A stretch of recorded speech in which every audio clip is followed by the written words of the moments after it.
요한복음 15장 7절 말씀. 너희가 내 안에 거하고 내 말이 너희 안에 거하면 무엇이든지 원하는 대로 구하라. 그리하면 이루리라. 아멘.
지난 월요일부터 금요일 철야까지 사명이라고 하는 주제를 가지고 온 성도들이 참석하는 가운데 여리고 특세를 마쳤습니다.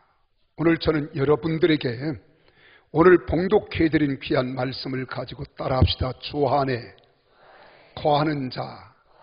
다시 한번 주 안에 거하는 자. 주 안에 거하는 자.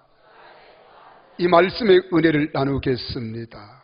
우리가 이 15장을 의미 있게 보면 예수님께서 십자가 위에 달려 돌아가셔야 할 것을 13장에서 말씀하십니다.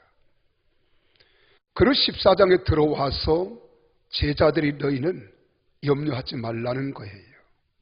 근심하지 말라는 거예요. 걱정하지 말라. 아무것도 염려하지 말고 오직 모든 일에 기도와 간구로 너희의 구할 것을 감사함으로 하나님께 아리라. 그리하면 모든 지각에 뛰어난 하나님의 평강이 우리에게 임하시는 그 하나님의 은총을 이야기하는 거예요. 그래서 너희는 마음에 염려하지 말라는 거예요. 하나님을 믿으니 또 나를 믿으라는 거예요. 내가 너희를 위하여 처소를 예비하러 가면 가서 처소를 예비하면 다시 와서 너희도 나 있는 곳에 있게 하겠다는 거예요. 그러면서 14장 그 이후로 16장까지 보혜사 성령에 대하여 이야기하십니다. 그 가운데 15장이 중간에 껴있지요. 어떻게 보면 좀 생뚱맞은 감이 없잖아 있는 것 같은 감을 갖게 합니다. 그러나 엄청난 의미를 부여하고 있어요. 하나님은 아버지는 농부시다. 예수님은 나무시다. 우리는 그의 가지라. 그러면서 열매에 대한 이야기를 하십니다. 그러면서 우리 주님께서 가지가 나무에 붙어 있는 상황, 현실을 이야기하는 거예요. 붙어 있으면 많은 열매를 맺지만 붙어 있지 않으면 버리어 말라지고 이것은 하나의 땔감밖에 쓸 수 없다는 거예요. 아무런 쓸모가 없다는 거예요.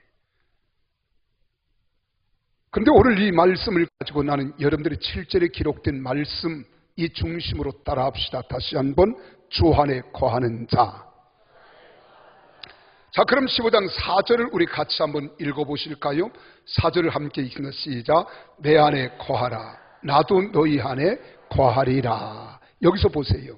내 안에 거하라. 나도 너희 안에 거하겠다. 그 다음 5절을 보세요. 5절에 같이 읽습니다. 빨간 것만 읽어요. 시작.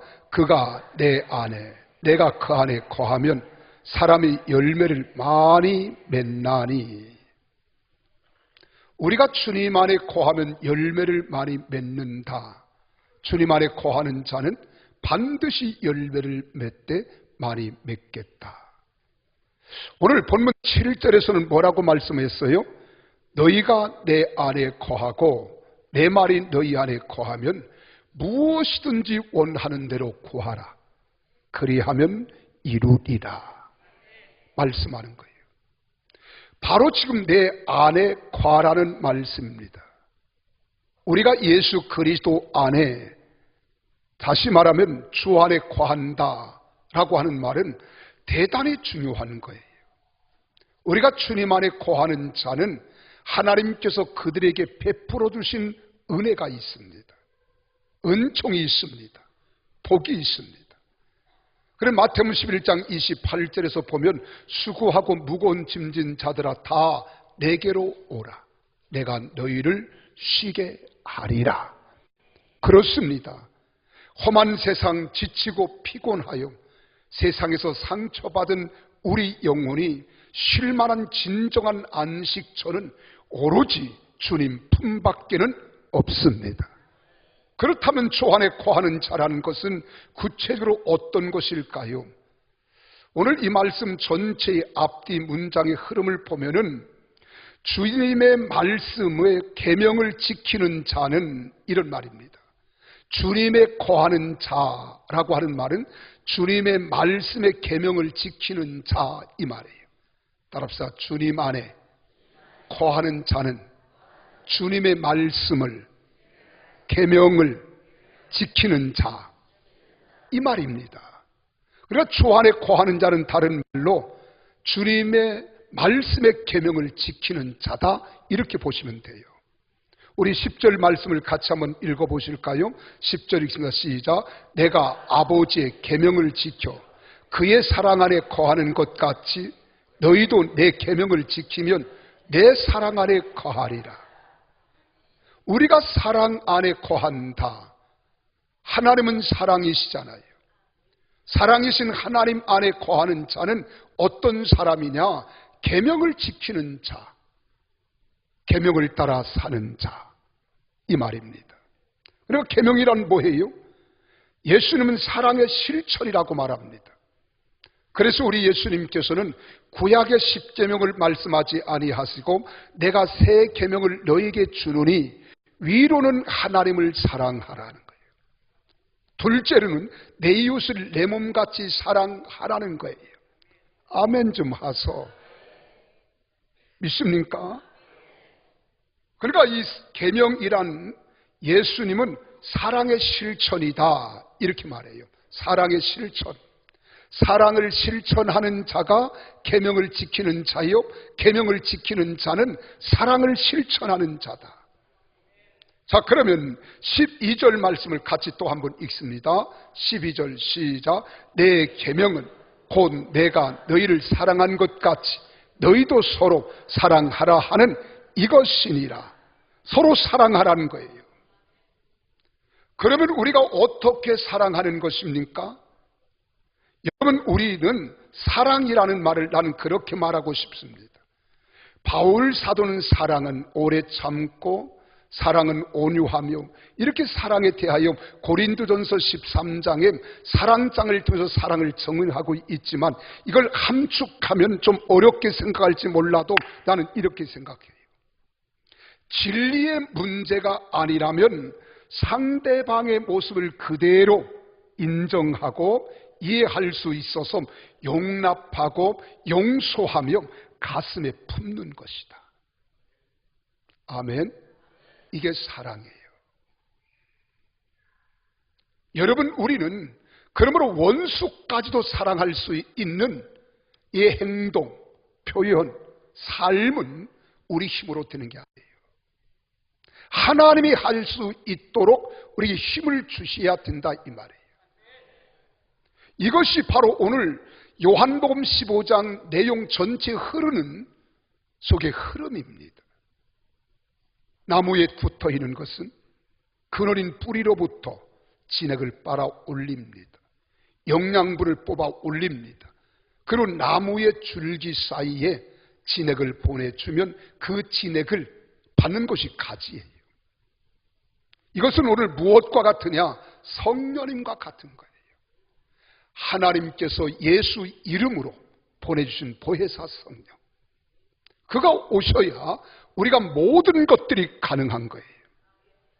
그러므로 우리 예수 믿는 사람들은 진정한 예수의 성품, 예수의 마음을 우리가 가지고 있다면 모든 것들을 용납하고 용서할 수 있는 마음으로 모든 것들이 출발되어져야 돼요. 이것이 삶의 지혜요, 서로를 사랑하는 삶입니다. 그렇다면 우리가 이렇게 주 안에 거하는 자가 될 때 주어지는 은혜가 있다는 거예요. 그 은혜가 무엇입니까? 오늘 이 요한복음 15장에서 우리에게 나타나 표현하고 있는 말씀을 저는 크게 세 가지로 봐요. 그 첫째는 보호해 주시고 깨끗하게 해 주시겠다는 거예요. 따라서 보호해 주시고 깨끗하게 해 주시겠다. 이것은 엄청난 은혜요, 은총입니다.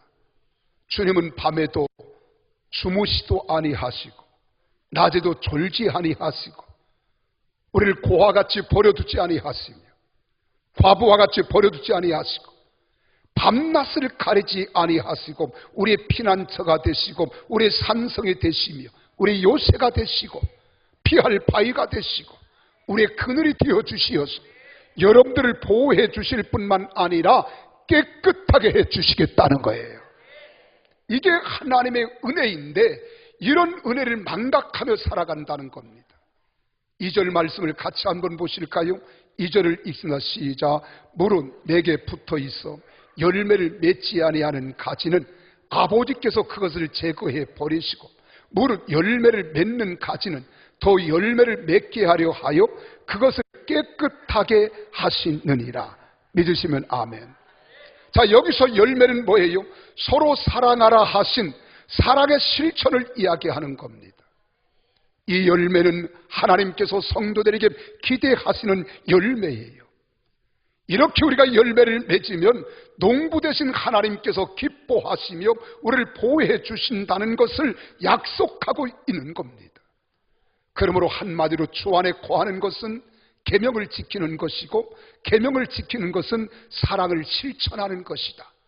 사랑을 실천하는 자는 주님 안에 거하는데, 주님으로부터 이러한 사람들은 보호하심을 받고 깨끗하게 하심을 받는다는 거예요. 믿습니까? 우리가 그것을 어떻게 알 수 있습니까? 여기서 깨끗하게 하신다고 이렇게 말씀하시잖아요. 깨끗하게 하신다는 것은 하나님이 관리해 주신다는 거예요. 하나님이 보호해 주신다는 것입니다. 왜요? 더 좋은 열매, 더 아름다운 열매, 고귀한 열매를 맺게 하기 위해서 하나님은 우리를 관리 보호해 주실 뿐만 아니라 여러분 심령 삶을 깨끗하게 정결하게 의롭게 해 주시는 주님이신 줄 믿습니다. 이것을 이렇게 생각해 보세요.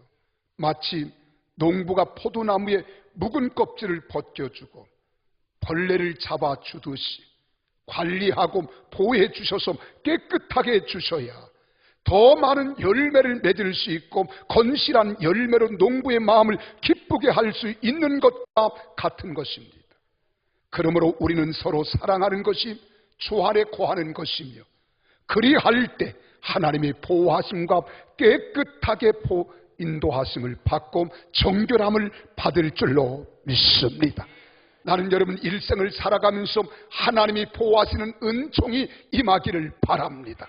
깨끗히 하시는 은혜가 임하시기를 예수 이름으로 축원합니다. 우리가 깨끗함을 받을 수 있는 것은 물 가지고 되는 것이 아닙니다. 우리 사람이 어떠한 방법으로 되어진 것 아니에요. 선한 일을 행한다고 우리 죄값이 씻겨지는 것이 아닙니다. 나를 위하여 십자가 위에서 단번에 피 흘려 돌아가신 예수 그리스도의 십자가의 보혈로 깨끗하게 얻는 줄로 믿습니다. 하나님이 그 은혜를 우리에게 주시겠다는 겁니다. 뿐만 아닙니다. 주 안에 거하는 자에게는 기도의 응답을 약속하셨습니다. 오늘 7절 말씀 본문을 같이 한번 읽어보실까요? 시작.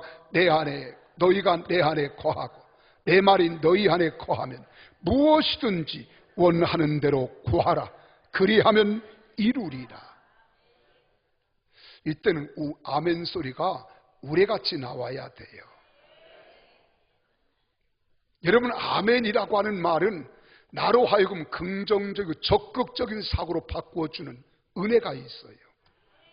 우리는 하나님 영광을 위하여 이 땅에 지음받은 자들입니다. 그래서 장로교의 창시자 칼빈은 말하는 거예요. 우리가 이 땅에 지음받은 목적은 하나님의 영광과 그의 기쁨을 위하여. 근데 여러분들이 아멘 할 때마다 하나님이 영광을 받으신다고 그러시잖아요. 고린도서 1장 20절 21절에 말씀합니다. 하나님의 약속은 얼마든지 그리스도 예수 안에서 예가 되나니 아멘하여 하나님께 영광을 돌릴지어다. 우리 기회를 한 번 더 드릴게요. 우리 7절 한번 다 같이 읽습니다. 시작. 너희가 내 안에 거하고 내 말이 너희 안에 거하면 무엇이든지 원하는 대로 구하라. 그리하면 이루리라. 진즉 그렇게 나왔으면 시간도 절약하잖아요. 그럼 여기서 말씀하는 기도 응답이란 무엇입니까? 하나님에 대한 요구의 충족을 말하는 거예요. 이게 기도 응답입니다. 여러분, 농부의 관심은 좋은 열매에 있습니다. 그래서 농부는 그 농산물에 필요한 것이 무엇인가에 대하여 유심히 관찰하시는 거예요. 병충해가 우려되면 농약을 살포합니다. 잡초가 돋아나면 김을 매주거나 아니면 제초제를 뿌려서 잡초를 제거해 주는 거예요. 그리고 넘어질 듯 하면은 거기에 보조대를 세워서 넘어지지 않도록 해주는 겁니다. 이게 농부가 해야 할 일입니다. 왜 그렇게 합니까? 더 많은 열매, 더 좋은 열매를 기대하기 때문에 그러는 거예요. 이처럼 주님 안에서 거하는 자는 계명을 지키는 자요, 사랑을 실천하는 사람이 되는 것인데, 이런 사람이 기도할 때 하나님께서는 그들의 필요에 응답해 주시겠다는 거예요. 그들의 요구에 응답해 주시겠다는 거예요. 여러분, 사람은 누구에게나 바라는 소원이 있습니다. 여러분 다 소원이 있잖아요. 없는 사람 아무도 없습니다. 우리 새 가족들에게 제가 오면 혹시 제가 기도로 도와드릴 것이 없습니까? 라고 물으면 거의 99% 다 대답합니다. 이것 좀 위해서 기도해 주세요. 모두가 소원이 있다는 거예요. 사람에게는 누구나 바라는 소원이 있어요. 그러나 내 소원을 구하기 전에 해야 할 것이 먼저 있다는 겁니다. 그것이 바로 주 안에 거하야겠다는 거예요. 주 안에 거한 다음에 응답이 있다는 것을 우리는 믿으시기를 바랍니다. 이것이 바로 하나님께서 정하신 기도 응답의 순서예요. 예수님께서 산상수훈을 말씀하시면서 마태복음 6장 31절에 우리 주님께서 말씀하시잖아요. 너희가 무엇을 먹을까, 무엇을 마실까, 무엇을 입을까 염려하지 마라. 이는 다 이방인들이 구하는 것이다. 그러나 너희는 먼저 그의 나라와 그의 의를 구하라. 그리하면 이 모든 것을 너에게 더해 주시겠다는 거예요. 그러므로 지혜로운 사람의 기도는 일방적으로 우리의 내 소원만 아리는 것이 아닙니다. 하나님이 내게 무엇을 원하시는가에 대한 관심의 귀를 기울일 줄 알아야 돼요. 여러분, 원하기는 주님 안에 거하심으로 하나님의 약속과 응답을 얻게 되기를 예수님 이름으로 축원합니다. 그러면 오늘 이 시간 나를 한번 돌아보세요. 내 가슴에 손을 얹고 여러분 한번 생각을 더듬어 보세요. 나는 주님 안에 거하는 자인가? 아니면 주님과 상관이 없는 삶을 살아가는가? 그러면서 내가 필요에 의해서 하나님께 요구를 구하는 사람은 아닌가? 한번 생각해 보세요. 여러분, 제임스 무어의 다 실패했을 때라고 하는 책이 있습니다. 여기에 로버트의 이야기가 나옵니다. 이 로버트라고 하는 사람은 보스턴의 주택단지 개발 사업자였어요. 그의 자산은 약 3,200만 달러의 자본금으로 운영하던 큰 기업가였지만 자금 사정이 악화되면서 파산합니다. 그리고 고통을 당해요. 어려움과 힘든 여정의 길을 걸어갑니다. 그때 차를 밖에 세워놓고 그는 예배당 안에 들어갔어요. 그리고 예배당에서 하나님 앞에 가슴을 쥐어뜯으면서 하나님께 기도하는 겁니다. 주님, 나를 살려주세요. 나는 살 길이 없습니다. 어떻게 해야 할지 나는 알 수가 없습니다. 그러면서 자기 환경 처지를 생각하니까 눈에서는 눈물이 솟아나옵니다. 가슴은 찢어질 것 같았어요. 그는 지금까지 신앙생활했지만은 눈물을 흘리며 이렇게 간절히 기도해 보기는 평생에 처음이었습니다. 그날 목사님의 설교는 다른 설교가 아닙니다. 당의 회당장 야이로가 예수님을 의지했더니 죽은 딸이 살아났다는 이야기였어요. 근데 그 말씀이 방망이로 가슴을 마구 치는 것 같습니다. 내 죽었던 야이로의 해당장의 딸은 살아나는데 내 사업은 죽었는가?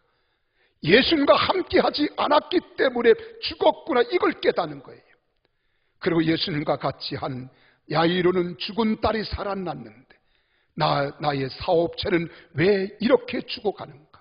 이렇게 죽었는가? 그것은 다른 것이 아니라 예수님을 떠나 형식적으로 교회를 다녔기 때문에 죽은 것이로구나.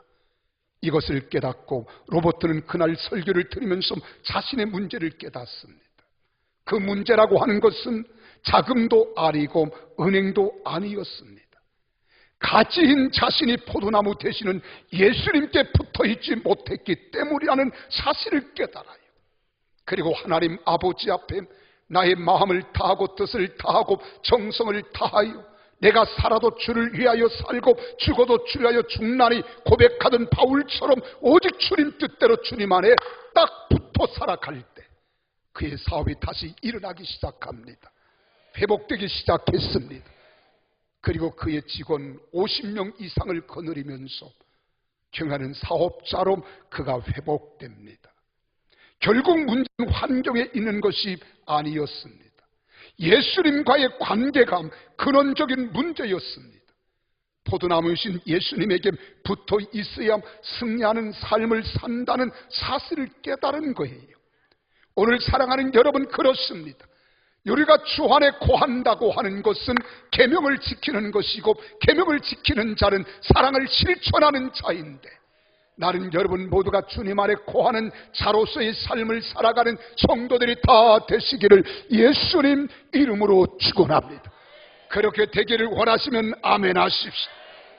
그런데 또한 이렇게 주님 안에 거하는 자들에게 주시는 은혜가 있지요. 그게 무엇입니까? 주님 안에 거할 때 세상이 감당할 수 없는 기쁨을 주신다는 겁니다. 이 기쁨이 여러분 속에 넘쳐나기를 주의 이름으로 축원합니다. 이 기쁨으로 충만하기를 주의 이름으로 축원합니다. 이 기쁨으로 여러분 가정이 풍성하기를 예수 이름으로 축원합니다. 그래서 11절 말씀을 우리 다 같이 함께 읽겠습니다. 다 같이 읽습니다. 시작. 내가 이것을 너에게 이름은 나의 기쁨이 너희 안에 있어 너의 기쁨을 충만하게 하려 함이라. 할렐루야. 우리가 주님 안에 거하면 그리스도의 기쁨이 우리에게 주어진다는 약속입니다. 사랑하는 여러분, 그런데 이 기쁨을 주시되 어떻게 주시겠다고 하셨습니까? 충만한 기쁨, 넘쳐나는 기쁨, 주체할 수 없는 기쁨이라고 했습니다. 여러분, 기쁨이 무엇입니까? 다른 말로 이것을 이용하면 행복이라고 하는 거예요. 우리가 예수 안에 거하는 자는 행복을 누리며 살아간다는 거예요. 기쁨을 누리며 살아간다는 거예요. 여러분, 사랑을 실천하며 살아가는 사람들에게는 이런 기쁨이 충만하게 된다는 겁니다. 진정한 기쁨이라고 하는 것은 내가 받아 누릴 때 얻어지는 기쁨보다 10배, 100배로 더 놀라운 기쁨을 주는 것은 내가 베풀 때입니다. 사랑을 행할 때, 사랑을 실천할 때 이 기쁨이 있는 줄 믿습니다. 주 안에 거하는 자에게는 언제나 주님께서 내 안에 거하셔서 그리고 나에게 기쁨이 이루어지게 하시되 충만하게 해주시겠다는 거예요.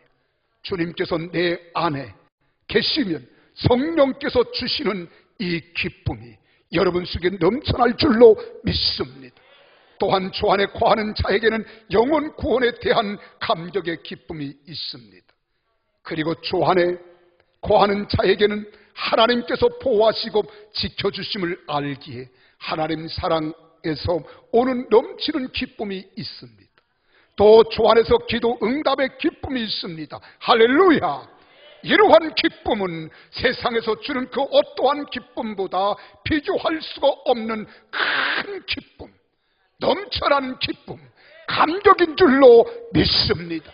우리가 세상을 살아갈 때에는 예수 믿는다고 하는 기쁨과 감격이 이렇게 넘쳐나야 내가 다른 사람들에게 영향력을 파급시켜 갈 수 있다는 거예요.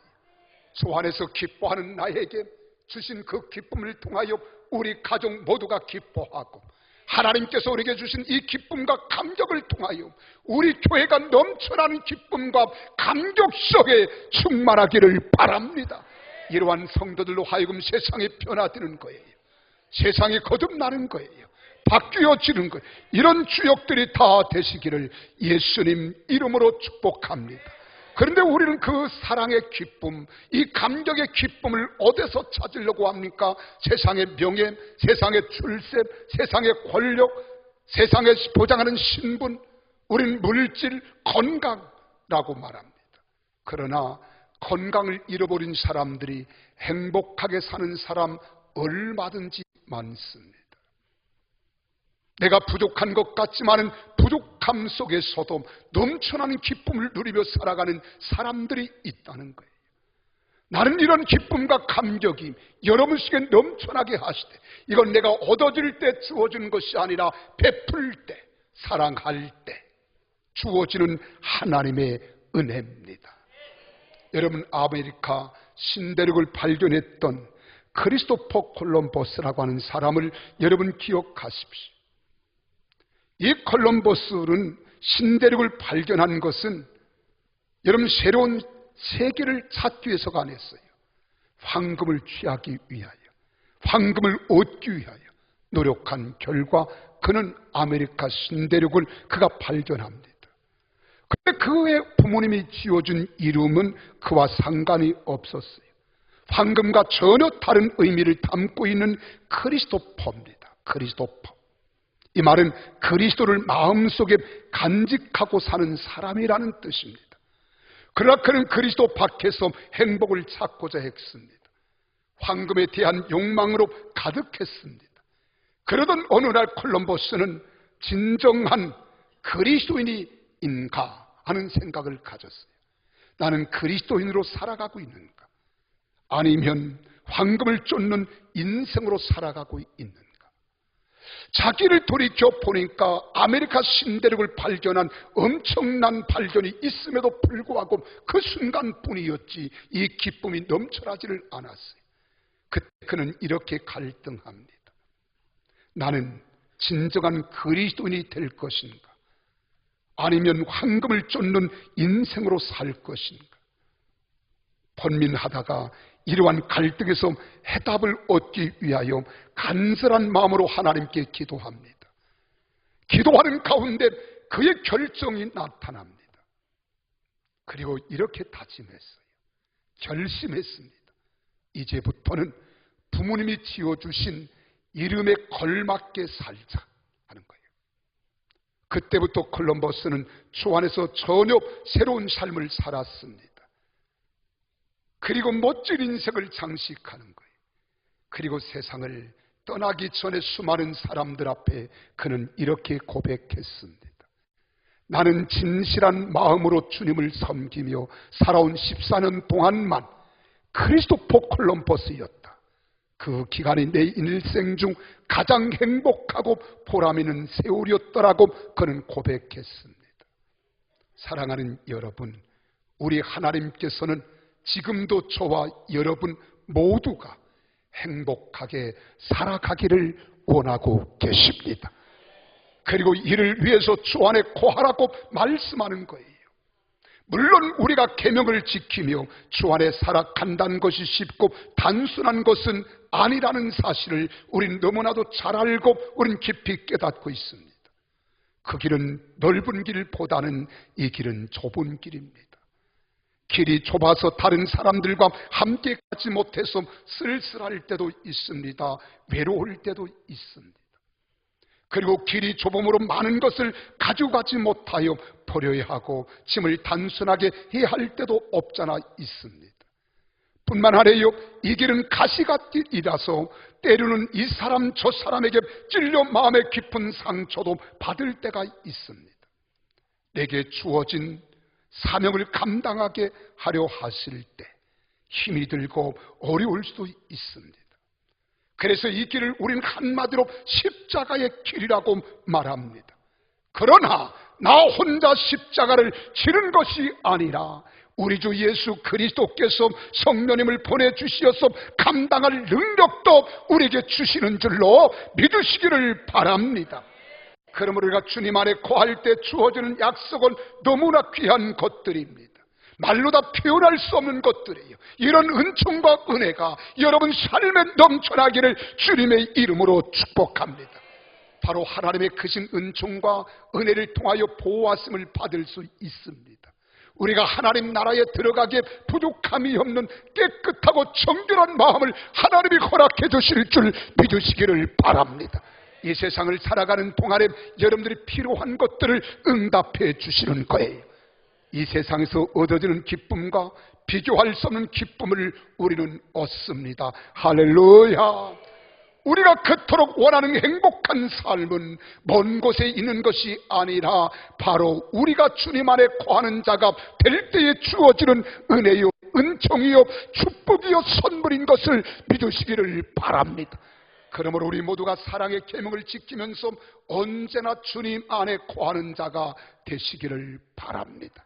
사랑의 계명을 지키면서 놀라우신 주님 안에서 거하며 살아가는 여러분과 저가 되시기를 예수님 이름으로 축원합니다. 이렇게 살아가기를 원하시는 분만 두 주먹 불끈 쥐고 두 손 높이 들고 아멘, 할렐루야. 그럴 때 여러분 인생이 바뀌어질 거예요. 생애가 바뀌어질 겁니다. 하나님이 나와 함께 동행하심으로 나의 갈 길을 다가도록 예수 인도하시니 무슨 일을 만날지라도 험상출령 같은 길을 우리가 접할지라도 주님이 건져주시고 지켜주시고 능력 주셔서 세상을 이기고 승리하는 믿음의 용사들로 하나님이 세워주실 줄 믿습니다. 기도하겠습니다.